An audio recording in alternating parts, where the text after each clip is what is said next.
सिद्धिप्रदायकाय गुरु ब्रह्मा गुरु विष्णु गुरुदेव महेश्वर गुरु साक्षाತ್ ಪರಬ್ರಹ್ಮ ತಸ್ಮೈ ಶ್ರೀ ಗುರುವೇ ನಮಃ. ನಾನು ನಿಮ್ಮ ಪಂಡಿತ್ ಲೋಕನಾಥ್ ಭಟ್ ಮಾಡುತ್ತಿರುವಂತಹ ನಮಸ್ಕಾರಗಳು. ಜೂನ್ ತಿಂಗಳ ಮಕರ ರಾಶಿಯ ಭವಿಷ್ಯ ಹೇಗಿದೆ ಈ ವಿಡಿಯೋದಲ್ಲಿ ನಾನು ತಿಳಿಸ್ಕೊಡ್ತಾ ಇದ್ದೇನೆ. ಈ ವಿಡಿಯೋ ನಿಮಗೆ ಇಷ್ಟವಾದಲ್ಲಿ ಈ ವಿಡಿಯೋಗೆ ಲೈಕ್ ಕೊಟ್ಟು ನನ್ನ ಚಾನಲ್ ಆದ ರಾಯರ ಭವಿಷ್ಯಕ್ಕೆ ಸಬ್ಸ್ಕ್ರೈಬ್ ಮಾಡಿ. ಮೊದಲಿಗೆ ಆರ್ಥಿಕ ಪರಿಸ್ಥಿತಿಯನ್ನು ನೋಡೋ ಹಾಗಿದ್ರೆ ಈ ತಿಂಗಳು ನಿಮಗೆ ಸಾಧಾರಣ ಅಂತಾನೆ ಹೇಳ್ಬೋದು. ಶನಿಯ ಪ್ರಭಾವದಿಂದಾಗಿ ಹಣದ ಒಳಹರಿವು ಆದರೂ ಸಹ ಸ್ಥಿರವಾಗಿ ಇರುತ್ತದೆ. ಆದಾಯಕ್ಕಿಂತ ಖರ್ಚುಗಳು ಹೆಚ್ಚಾಗದಂತೆ ಬಜೆಟ್ ಯೋಜನೆ ಮಾಡಿಕೊಳ್ಳುವಂಥದ್ದು ಉತ್ತಮ. ತಿಂಗಳ ಮಧ್ಯಭಾಗದಲ್ಲಿ ಕೋರ್ಟು ಕೇಸು ಕಚೇರಿ ಅಂತ ಹೇಳಿ ಹಣ ಖರ್ಚಾಗಬಹುದು.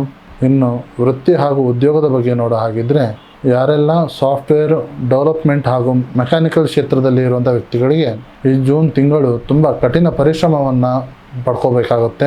ಇನ್ನು ಕಚೇರಿಯಲ್ಲಿ ಕೆಲಸ ಮಾಡುವಂಥ ವ್ಯಕ್ತಿಗಳಿಗೆ ಜವಾಬ್ದಾರಿ ಹೆಚ್ಚಾಗುತ್ತದೆ.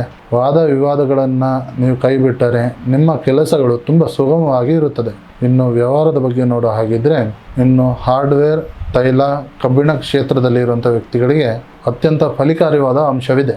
ಇನ್ನು ಪ್ರೀತಿ ಹಾಗೂ ಪ್ರೇಮದ ವಿಚಾರದ ಬಗ್ಗೆ ನೋಡೋ ಹಾಗಿದ್ರೆ ಸಂಗಾತಿಯ ಜೊತೆಗೆ ಕೆಲವೊಂದು ಸೂಕ್ಷ್ಮವಾದ ವಿಚಾರವಿದೆ. ನಿಮ್ಮ ಅತಿಯಾದ ಕೆಲಸದ ಒತ್ತಡದಿಂದಾಗಿ ಸಂಗಾತಿಯ ಜೊತೆಗೆ ಸಮಯವನ್ನು ಆಗದೇ ಇರುವಂಥ ಸಂದರ್ಭದಲ್ಲಿ ಸಣ್ಣ ಪುಟ್ಟ ಮನಸ್ತಾಪ ಬರುವಂತಹ ಸಾಧ್ಯತೆ ಇದೆ.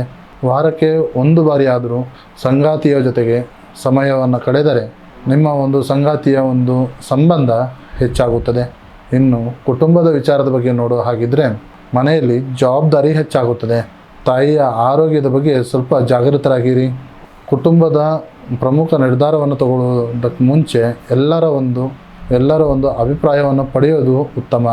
ತಿಂಗಳ ಕೊನೆಯ ಭಾಗದಲ್ಲಿ ಮನೆಯಲ್ಲಿ ಶಾಂತ ರೂಪದಲ್ಲಿ ಆಗಿರುತ್ತದೆ.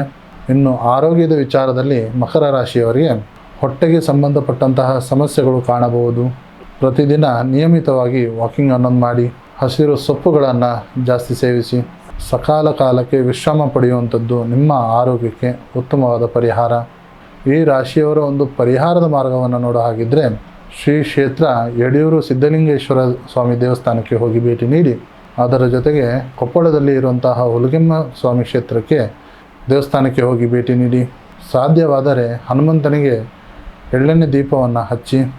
ಈ ರಾಶಿಯವರ ಒಂದು ಅದೃಷ್ಟದ ಬಣ್ಣ ನೀಲಿ ಹಾಗೂ ಕಪ್ಪು. ನೋಡಿದಿರಲ್ಲ ವೀಕ್ಷಕರೇ, ಕಠಿಣ ಪರಿಶ್ರಮದಿಂದ ನೀವು ಮುಂದೆ ನಡೆದರೆ ಜೂನ್ ತಿಂಗಳು ನಿಮಗೆ ಅತ್ಯಂತ ಫಲಕಾರವಾದ ವಿಚಾರ ಇದೆ.